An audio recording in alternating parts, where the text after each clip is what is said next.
그날 아침은 유난히 공기가 차가웠어요. 제 칠순 생일이었죠. 눈을 뜨자마자 벽에 걸린 달력을 쳐다보니 묘한 기분이 들더라고요. 따뜻한 미역국 한 그릇에 아들 얼굴이나 보면 그걸로 족하다 생각했어요. 하지만 주방 냉장고엔 미역줄기 하나 보이지 않았죠. 며칠 전 장을 안 받은 건 며느리가 그래도 시어머니 칠순인데 아침 일찍 와서 미역국이라도 끓여주지 않을까 하는 어리석은 기대 때문이었어요. 일은 평생을 살고도 사람 기대를 못 버렸네요. 텅 빈 식탁을 보니 가슴 한구석이 허전했어요. 그때 전화벨이 울렸죠.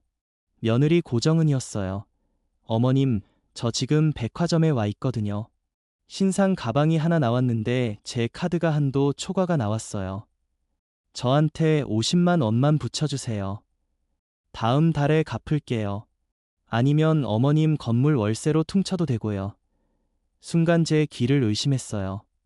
생신날 아침에 미역국은커녕 돈 내놓으라는 전화라니 너 오늘이 무슨 날인지 모르냐? 하고 물었더니 며느리가 대답하더군요. 네? 오늘이 무슨 날인데요? 아, 혹시 제사인가요? 아버님 제사는 다음 달이잖아요. 가슴속에서 뜨거운 무언가가 왈칵 쏟아졌어요. 제가 이따위 대접을 받으려고 평생을 뼈 빠지게 고생했나 싶었죠. 시장 바닥에서 얼어 죽을 듯이 번 돈으로 집 사주고 가게 차려줬더니 고작 이게 돌아오는 겁니까? 됐다. 아무 날도 아니다. 가방이고 뭐고 나는 돈 없다. 끊어라. 전화를 끊으려는데 며느리가 다급한 목소리로 말했어요. 어머님, 잠깐만요. 50만 원이 뭐 그리 큰 돈이라고 그래요. 인색하시기도 하지. 인색하다는 말에 결국 폭발하고 말았어요. 내가 너희 집 해주고 가게 차려주고 차 사준 게 얼만데. 인색하다는 소리가 나와. 내 그 주둥이는 뚫려 있어서 아무 말이냐. 며느리는 화를 내며 전화를 끊어버렸어요. 뚜껑하는 신호음이 제 마음을 갉아먹는 것 같았죠. 50만 원이 없어서가 아니에요. 태도가 글러먹었잖아요. 생일날 아침에 전화해서 미역국은 고사하고 돈 내놓으라는 며느리가 세상에 어디 있어요. 점심이 지나도록 아들한테서 연락 한 통 없었어요. 오후가 되어서야 전화가 왔죠. 아들은 목소리가 차분하다 못해 귀찮다는 투였어요. 엄마, 정은이한테 이야기 들었어요. 정은이가 요즘 육아 스트레스 많이 받아서 그래요. 가방 하나 사서 풀겠다는 건데 엄마가 좀 사주면 어디 덧나요? 돈도 많으시면서 저희 손주는 유치원 다니고 도우미 아줌마까지 쓰면서 사는데 무슨 육아 스트레스냐고 따졌더니 아들이 말했어요. 정은이가 엄마 때문에 기분 상해서 못 가겠대요. 엄마도 맛있는 거 드세요. 하늘이 무너지는 것 같았어요. 며느리 기분 상했다고 친어머니 칠순 밥상을 걷어차겠다는 소리잖아요. 김대규, 내가 지금 나한테 할 소리냐? 그게 제가 너를 어떻게 키웠는데? 아버지 없이 너 하나 보고 살았는데. 아, 또 그 소리. 지겨워 죽겠네 진짜. 엄마, 옛날 이야기 좀 그만해요. 요즘 세상에 며느리 눈치 안 보고 사는 시어머니가 어디 있어요? 엄마가 시대 흐름을 못 읽는 거예요. 그리고는 똑같은 말을 했죠. 어머님이 50만 원만 보내주라고요. 생일 선물은 퉁치는 걸로 하고요. 퉁친다는 말, 그 순간 깨달았어요. 이놈들은 구제불능이라는 걸. 제 속에서 무언가 툭하고 끊어지는 소리가 들렸어요. 자식에 대한 마지막 미련이었죠. 알았다. 너의 말이 다 맞다. 돈 보내주마. 하지만 전화를 끊고 난 뒤 저는 안방으로 들어가 장롱 깊숙이 처박아 둔 낡은 서류 가방을 꺼냈어요. 부담부 증여 계약서였죠. 아들이 사업하고 결혼할 때 법무사 조카의 조언으로 써둔 겁니다. 수증자 김대규는 증여자 오영숙을 성실히 부양해야 하며 이행하지 않을 시 증여를 해제하고 재산을 반환한다. 글자 하나하나가 제 눈에 콕콕 박히더라고요. 저는 호구가 아니에요. 자식 사랑이라는 이름으로 눈먼 돈을 퍼주는 멍청한 노인네가 아니죠. 저는 평생을 전쟁터 같은 시장 바닥에서 살아남은 오영숙이에요. 그렇게 모은 피 같은 돈을 저런 배은망덕한 놈들에게 빼앗길 순 없었어요. 너희들이 감히 나를 호구 취급해? 이기나 한번 해보자. 저는 서류를 챙겨들고 거실로 나왔어요. 싸울 힘을 위해 냉장고에서 신밥을 꺼내 물에 말아 먹었죠. 시큼한 김치맛이 입안에 퍼지며 정신이 번쩍 들더라고요. 이 밥을 다 먹고 나면 저는 더 이상 예전의 헌신적인 엄마가 아닐 거예요. 제 돈, 제 건물, 제 인생을 되찾을 거니까요. 50만 원, 겨우 50만 원 때문에 부모를 버린 대가를 톡톡히 치르게 해주마. 달력에 제 생일 옆에 작게 메모를 남겼어요. 다시 태어난 날, 그날은 제 칠순이 아니었어요. 오영숙이라는 여자가 자신의 인생을 되찾기로 결심한 첫 번째 날이었죠. 식사를 마치고 전화기를 들어 법무사 일을 하는 조카 민수에게 전화를 걸었어요. 민수야, 나 그 계약서 써야 할 때가 온 것 같다. 민수는 제가 가져간 부담부 증여 계약서를 보고는 단호하게 말했어요. 이모, 이거 100% 유효합니다. 증거만 확보하면 소송 걸어서 다 찾아올 수 있어요. 형이 부양 의무를 지키지 않은 게 명백하잖아요. 첫걸음으로 민수가 내용 증명 우편을 준비했어요. 그리고 저는 당장 카드사에 전화를 걸었죠. 제 명의로 된 가족카드 지금 당장 정지시켜주세요. 네, 사용 불가로 만들어주세요. 전화를 끊으며 손끝이 짜릿했어요. 백화점 계산대에서 망신당할 며느리의 얼굴이 그려져서였죠. 며칠 뒤 예상한 대로 아들 대규에게서 전화가 왔어요. 목소리가 다급했죠. 엄마, 이게 뭐예요? 증여해제, 재산 반환 소송? 이게 다 무슨 소리예요? 가족끼리 어떻게 이래요? 글자 그대로야. 내가 한글을 못 읽는 것도 아니고 내가 준 거 다 도로 내놓으라는 거다. 엄마, 가게 통장이 막혔어요. 당장 거래처에 입금해야 하는데 우리 이러면 다 죽어요. 당연하지. 그 가게 보증금이랑 권리금 다 내 돈이잖아. 내 돈 찾으려고 묶어둔 건데 뭐가 문제야? 능력 없으면 장사 접어라. 제가 뚝 끊어버리자. 그날 저녁 집현관 앞에서 아들을 발견했어요. 술 냄새를 풍기며 비틀거리고 있었죠. 저를 보자마자 무릎을 꿇었어요. 엄마, 내가 잘못했어. 제발 한 번만 봐줘. 정은이가 집 나가겠대. 이혼하겠대. 가게 망하고 집 뺏기면 자기는 못 산다고. 나 어떡해요. 가슴이 철렁했지만 속으로 마음을 다잡았어요. 지금 봐주면 이 아이는 평생 며느리 종 노릇하며 살게 될 거예요. 이건 자식을 버리는 게 아니라 살리는 수술이에요. 잘됐네. 그참에 갈라서라. 그런 여자랑 살아봐야 너만 힘들다. 엄마, 어떻게 그런 말을 해요? 우리 민준이는 어쩌고요? 제발 소송 취하해줘요. 내가 앞으로 잘할게. 매일 올게. 아들이 바닥에 머리를 조아리며 오열했지만 저는 냉정하게 문을 닫았어요. 밖에서 아들이 우는 소리를 들으며 저도 현관에 주저앉아 눈물을 흘렸죠. 이 멍청한 놈아, 왜 진작 잘하지 못했니? 왜 엄히 가슴에 대못을 박아서 이 지경을 만드니? 하지만 이번이 마지막 기회란 걸 알아야 했어요. 다음 날은 며느리에게서 전화가 왔어요. 여전히 도끼가 서린 목소리였죠. 어머님, 법대로 하신다고요? 저희도 가만히 안 있어요. 변호사 알아보고 있다고요. 증여해준 거 이미 몇 년 지났는데 말도 안 되는 소리예요. 그 뻔뻔함에 허탈했어요. 그래, 해봐라. 너희 돈 없어서 변호사 선임비나 있겠냐? 나는 내 재산 다 털어서라도 너희 알거지로 만들 테니까 어디 한번 끝까지 가보자. 내가 이기나 이 늙은이가 이기나. 전화를 끊고 저는 민수에게 문자를 보냈어요. 진행해라. 집 뺄 준비시켜. 진짜 전쟁이 시작됐어요. 하지만 저는 두렵지 않았어요. 이미 잃을 게 없는 사람이 제일 무섭다는 법. 저는 그걸 잘 알고 있었으니까요. 법원 집행관들이 들이닥쳤을 때 저는 건너편 카페에서 지켜보고 있었어요. 우리 아파트에서 그들의 짐이 쫓겨나듯 내려오는 걸 보니 가슴이 찢어지는 것 같았어요. 그 집 한 치 한 치 제 손길이 닿지 않은 곳이 없었는데 며느리가 그 크고 무거운 가죽 소파가 긁히지 않나 안절부절모라는 모습이 우습기도 했어요. 당장 누일 집을 잃게 생겼는데 소파가 문제일까요? 아들은 화물차 옆에 쭈그리고 앉아 담배만 뻑뻑 피고 있었죠. 어깨가 축 처진 패배자의 모습이었어요. 그들이 이사간 곳은 변두리의 낡은 빌라였어요. 엘리베이터도 없는 4층, 방음은 안 되고 벽에는 곰팡이가 피어 있었죠. 며칠 뒤 그 골목을 지나는데 창문 너머로 싸우는 소리가 들려왔어요. 김대규. 이게 다 너 때문이야. 엄마한테 가서 빌지 그랬어. 내가 50만 원만 달라고 안 했어도 이 꼴 안 났잖아. 네 그 명품병 때문에 우리 집안이 이 모양 난 거야. 뭐? 명품병. 너 지금 말 다 했어? 나 이렇게 살아야 해? 당장 돈 구해와. 사채라도 싸. 와장창. 무언가 깨지는 소리와 아이의 울음소리가 섞여 들렸어요. 제 손주 민준이 얘기죠. 그 아이가 무슨 죄가 있다고. 가슴을 치며 그 자리를 떠났어요. 시간이 지나자 그들의 생활이 조금씩 보이기 시작했어요.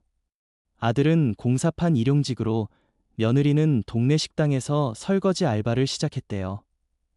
내 손은 명품 가방만 들어야 해 하던 그 손이 이제는 고무장갑 속에서 부르트고 있겠죠. 어느 날 그 식당에 몰래 들렀어요. 구석 자리에서 살짝 내다보니 정말이었어요. 산더미 같은 그릇들 사이에서 땀을 뻘뻘 흘리며 허둥지둥 설거지를 하는 제 며느리가 보였어요. 아줌마, 여기 물컵 좀 빨리 씻어줘요. 왜 이렇게 굼떠? 죄송합니다. 빨리 할게요. 사장님의 호통에 작은 목소리로 사과만 되뇌는 그 모습이 예전에 오만했던 여자는 온데간데 없었어요. 점심이 끝난 후 직원들이 먹는 밥을 구석에서 허겁지겁 비벼 먹는 모습을 보니 가슴이 미어질 것 같더라고요. 사람이 배고프고 힘들면 저렇게 변하는가 봅니다. 하지만 지금 마음이 약해지면 안 된다고 다짐했어요. 계산대에 가서 10,000원을 더 얹으며 말했죠. 주방에 일하는 세대일 잘하던데 이거 팁이라고 전해줘요. 고기라도 좀 사 먹으라고. 며느리가 그 돈을 받고 무슨 생각을 할지.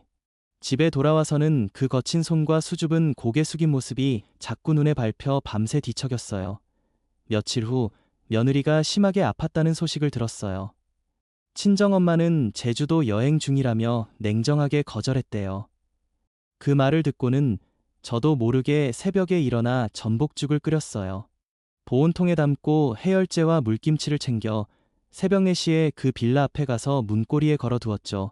먹고 죽지는 마라. 내 생각해서 정신 차려. 다음 날 아침 그 죽을 발견한 며느리는 무슨 표정을 지었을까요? 제가 끓인 죽과 김치 맛을 알아채고는 얼마나 울었을까요? 그 한 그릇의 따뜻함이 꽁꽁 얼어붙은 그 마음을 조금씩 녹이기 시작했을 거예요. 며칠 뒤 초인종이 울렸어요. 인터폰 화면에 비친 건 며느리 정은이었지만 예전과는 완전히 다른 모습이었어요. 화장기 없이 창백한 얼굴에 수수한 청바지와 티셔츠만 입은 채 작고 낡은 쇼핑백을 들고 서 있더군요. 문을 열자마자 신발도 벗기 전에 현관 바닥에 무릎을 꿇으며 이마를 조아렸어요. 어머님, 잘못했어요. 제가 죽을 죄를 지었어요. 그 울음소리는 예전의 가식적인 것이 아니라 뼈 속 깊은 곳에서 터져나오는 통곡이었어요. 일어나라. 너 또 쇼하려 왔냐? 돈 달라고? 아니에요. 어머님, 저 진짜 제가 얼마나 나빴는지 알았어요. 아파서 누웠을 때 친정 엄마도 친구들도 다 모른 척하는데 어머님이 두고 가신 죽은 정말 따뜻했어요. 목구멍이 아파서 물도 못 삼켰는데 어머님 죽은 술 넘어가더라고요. 정말 죄송해요. 며느리가 떨리는 손으로 내민 쇼핑백 안에는 백화점 명품이 아닌 시장에서 산 투박한 털신 한 켤레가 들어있었어요. 어머님, 지난번에 무릎 시리시다고 하셨던 거 생각나서 제가 설거지 알바비 받은 걸로 샀어요. 비싼 건 아니지만 제 마음이에요. 제발 받아주세요. 50만 원짜리 가방을 조르던 그 입에서 이렇게 진심 어린 말이 나올 줄이야. 저는 더 이상 아무 말도 할 수 없었고 그녀의 앙상해진 어깨에 손을 올렸어요. 일어나라. 밥은 먹었냐? 그 한마디에 며느리는 아이처럼 엉엉 울며 제 품에 안겼어요. 저도 모르게 그 등짝을 토닝이며 함께 울었죠. 이 미련한 거사, 왜 이제야 정신을 차리니? 왜 이토록 고생을 사서 하니? 그날 밤 아들 대규까지 불러 앉혀놓고 제가 직접 쓴 가족 재결합 계약서를 내밀었어요. 잘 들어라. 내가 너희를 다시 받아주는 건 너희가 사람이 될 가능성이 보여서다. 하지만 조건이 있다. 돋보기 안경을 고쳐 쓰고 조항을 읊었죠. 첫째, 경제적 지원은 일절 없다.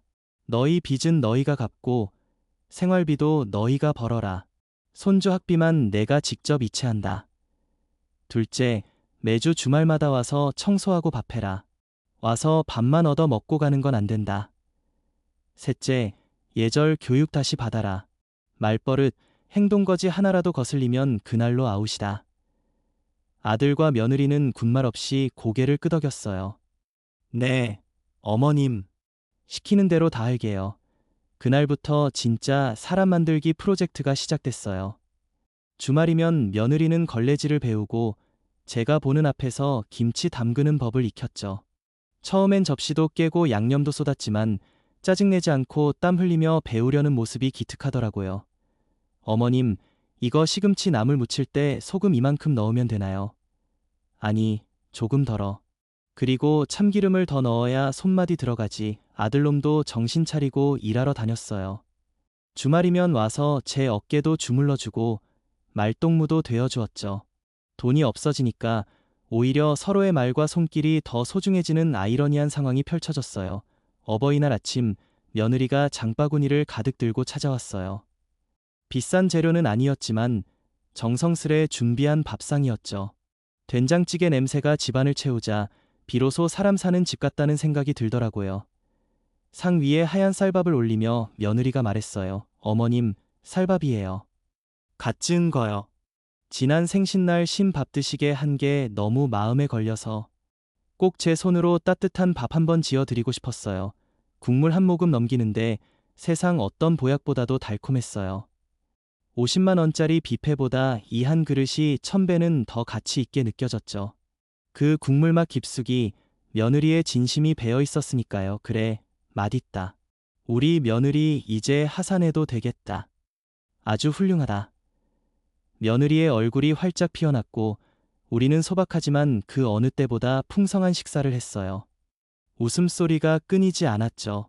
진짜 가족이 된다는 느낌, 돈이 아니라 마음으로 이어진 관계가 된 것 같아서 가슴이 뜨거워졌어요. 그렇게 평화가 찾아온 줄 알았어요. 하지만 어느 날 며느리 정은이가 식탁에서 과일을 깎다가 갑자기 핸드폰을 보더니 얼굴이 하얗게 질리는 거예요. 손이 덜덜 떨려서 과도로 손을 베일 뻔했죠. 왜 그러냐? 누구 전화길래 그렇게 놀라냐? 아, 아니에요. 그냥 모르는 번호예요. 스팸인가 봐요. 하지만 그 뒤로 정은이는 눈에 띄게 말수가 줄고 초조해했어요. 결국 며칠 뒤 비를 홀딱 맞은 채 제 집에 나타나 무릎을 꿇었죠. 어머님, 저 좀 살려주세요. 제 동생 철민이가 출소했어요. 우리 집에 눌러 앉아서 돈을 내놓으라고 협박해요. 3천만 원이래요. 안 주면 민준이를 해치겠다고. 정은이는 공포에 질려 목소리가 떨리고 있었어요. 그 악마 같은 동생 때문에 간신히 잡아온 평화가 무너질 위기에 처한 거죠. 저는 정은이의 차가운 손을 잡고 단호하게 말했어요. 정은아, 이건 돈으로 해결할 문제가 아니야. 내가 돈을 준다고 해도 그놈은 끝이 없을 거다.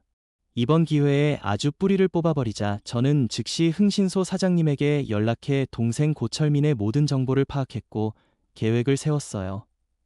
정은이에게 지시했죠. 너희는 오늘 밤 당장 짐 싸서 우리 집으로 피신해. 나머지는 내가 처리할 테니까. 그리고 며느리를 시켜 동생에게 연락하게 했어요. 엄마가 건물 담보로 대출 받아서 3천만 원 준대요. 내일 만나서 받아가세요. 다음 날 저는 가장 좋은 정장을 입고 단골 한정식집 룸으로 향했어요. 벽에는 미리 설치한 카메라가 숨겨져 있었죠. 잠시 후 고철민이 들어왔어요. 빌어입은 양복에 탐욕스러운 눈빛으로 인사했죠. 사돈 어른, 처음 뵙겠습니다. 철민이라고 합니다. 그래, 앉아라. 돈은 여기 있다. 저는 두툼해 보이는 봉투를 식탁 위에 탁 올려놓았어요. 하지만 그 안은 3천만 원이 아니라 신문지와 맨 위에 얹은 5만 원짜리 한 장이 전부였죠. 잠깐. 각서 하나 쓰고 가져가라. 돈거래는 확실해야지. 그놈은 내용도 읽어보지 않고 지장을 찍어댔어요. 그리고 서둘러 봉투를 열었죠. 신문지 더미를 보더니 얼굴이 붉어지며 소리를 지르기 시작했어요. 이게 뭐야? 돈은 어디 있어? 3천만 원 어디냐고. 돈? 너 같은 놈한테 줄 돈은 그 5만 원도 아깝다. 그건 감옥 가는 차비나 해라. 그놈이 식탁을 엎으려 달려드는 순간 미리 대기하고 있던 사복 경찰들이 룸으로 들이닥쳤어요. 고철민 씨 협박 및 공갈 미수 혐의로 체포합니다. 그놈은 발버둥치며 정은이를 노려봤어요. 고정은 내가 나한테 이러면 안 돼. 내가 나가면 가만 안 둬. 하지만 정은이는 눈물을 흘리면서도 똑바로 말했어요. 철민아, 그만해. 이게 너를 위한 길이야. 가서 죄값 치르고 사람 돼서 나와. 경찰들에게 끌려나가는 그 뒷모습을 보며 저는 긴 한숨을 내쉬었어요. 이제 진짜 끝인가 하고 생각했지만 또 다른 문제가 기다리고 있었죠. 며칠 지나지 않아 아들 대규의 행동이 이상해졌어요. 퇴근 후엔 항상 속삭이며 전화를 하고 새벽녘에 무언가를 검색하느라 잠을 설치더군요. 알고 보니 한탕하면 원금의 200%를 준다는 코인 사기꾼의 말에 속아 카드론까지 알아보고 있었던 거예요. 저는 그 사기꾼 팀장에게 직접 전화를 걸었어요. 여보세요? 내가 김대규 엄마다. 내 아들한테 다시는 연락하지 마라. 다음번엔 경찰에 바로 신고한다. 아들을 마주보며 호통쳤죠. 대규야. 세상에 공짜는 없다. 빨리 가려고 하면 체한다는 말 몰라? 아들은 바닥에 주저앉아 울부짖었어요. 엄마, 나 진짜 잘해보고 싶었어. 정은이한테 면목도 없고 빨리 예전처럼 되고 싶었다고. 빨리 가려고 하지 마라. 내가 지금 겪는 이 과정이 진짜 너를 만드는 시간이야. 그 주말 저는 아들을 새벽 3시에 깨워 노량진 수산시장으로 데려갔어요. 제 전쟁터였죠. 생선 상자를 나르고 비린내 나는 시장 바닥에서 허리 꺾어가며 일하게 했어요. 하루 일을 마치고 녹초가 된 아들에게 시장 국밥 한 그릇을 사주며 말했죠. 어떠냐? 돈 벌기 쉽지 않지? 너가 입던 명품 옷, 먹던 고기 반찬, 다 이 비린내 나는 손으로 번 돈이야. 아들은 고개를 숙였어요. 한 달 후 그가 처음으로 번 15만 원을 봉투에 담아 저에게 건넸을 때 손은 까칠하고 거칠었지만 눈빛은 맑았어요. 엄마, 이거 제가 처음으로 몸 써서 번 돈이에요. 엄마 용돈하세요. 됐다. 너 고생해서 번 돈인데 내가 써라. 아니에요. 저 이거 아까워서 못 쓰겠어요. 엄마가 맛있는 거 사드세요. 저는 그 돈을 받아 지갑에 간직했어요. 아들의 땀과 성장이 담긴 이 세상에서 가장 값진 돈이었으니까요. 시간이 흘러 또 다른 제 생일이 찾아왔어요. 작년의 그 쓰라린 기억과는 비교도 안 되게 마음이 따뜻했죠. 며느리 정은이가 전화를 했어요. 어머님, 이번 생신 때는 저희 집으로 오세요. 집이 좁고 누추해 모시기 죄송하지만 꼭 제가 차린 밥상으로 대접하고 싶어서요. 그 좁은 빌라의 4층 계단을 오르는데 발걸음이 가벼웠어요. 문을 열자 민준이가 와락 달려왔고 거실엔 작지만 정성 가득한 상이 차려져 있었어요. 하얀 쌀밥, 고기가 푸짐한 미역국, 잡채, 갈비찜. 하나하나 정은이가 새벽부터 준비한 자리였죠. 국물 한 모금을 떠먹는데 작년의 서러움이 주마등처럼 스쳐 지나가더니 눈시울이 뜨거워졌어요. 맛있다. 아주 맛있다. 내 평생 먹어본 미역국 중에 제일이구나. 식사 후 아들과 며느리가 눈짓을 하더니 작은 선물 상자를 내놨어요. 화려한 포장이 아닌 문방구 포장지에 서툴게 싼 상자였죠. 안에는 두꺼운 사진 앨범과 통장 하나가 들어있었어요. 앨범을 펼치니 노량진 시장에서 땀 흘리는 대규의 모습, 마트 계산대에서 웃는 정은이의 모습, 우리가 함께 국밥 먹던 모습이 가득했어요. 통장을 열어보니 10만 원, 30만 원, 꼬박꼬박 모은 1,000만 원이 넘는 금액이 적혀 있더군요. 어머님, 저희가 그동안 빚 갚으면서 틈틈이 모은 거예요. 어머님께 다시 드리고 싶었어요. 저는 그 통장을 다시 그들 손에 쥐어주었어요. 이건 내가 받을 수 없는 돈이야. 이건 너희의 미래, 너희 집 마련할 때의 종자돈이야. 나는 너희가 이렇게 사람 구실하고 성실하게 사는 것만으로도 선물 다 받았다. 그리고 제가 준비한 선물을 내놓았죠. 공증까지 마친 유언장 사본이었어요. 내 재산 절반은 사회에 환원할 거고 나머지 절반은 신탁에 맡겨뒀다. 너희가 매월 필요한 만큼만 받을 수 있게. 민준이 대학비는 전액 지원되게 해뒀으니 교육 걱정은 말아라. 아들과 며느리는 잠시 놀랐지만 이내 고개를 끄덕이며 무릎을 꿇었어요. 감사합니다, 어머님. 저희 진짜 잘 살게요. 부끄럽지 않은 부모가 되게요. 그날 밤 집에 돌아와 침대에 누웠는데 행복한 불면증이 찾아왔어요. 천장을 보며 남편 사진에 속삭였죠. 여보, 보고 있어요? 우리 대규 이제 진짜 가장이 되었어요. 정은이는 이제 내 딸이에요. 이제 제 이야기는 끝이 아니라 새로운 시작이에요. 아들 내에는 여전히 좁은 빌라에 살고 저는 혼자 살지만 우리는 결코 외롭지 않아요. 주말이면 시끌벅적한 식탁이 차려지고 평일에도 안부 전화가 이어지니까요. 인생이란 게 참 그래요. 돈이 많다고 행복한 것도 아니고 없다고 불행한 것도 아니더라고요. 중요한 건 서로를 진심으로 위하는 마음, 어려울 때 손을 잡아줄 수 있는 용기, 그게 진짜 행복의 조건인 것 같아요. 내일은 정은이랑 시장에 가서 김장거리를 사기로 했어요. 그녀가 이제는 간도 잘 맞춘다며 큰 소리 치는데 제가 직접 맛을 봐줘야겠네요. 생각만 해도 군침이 도고 마음이 벅차오릅니다.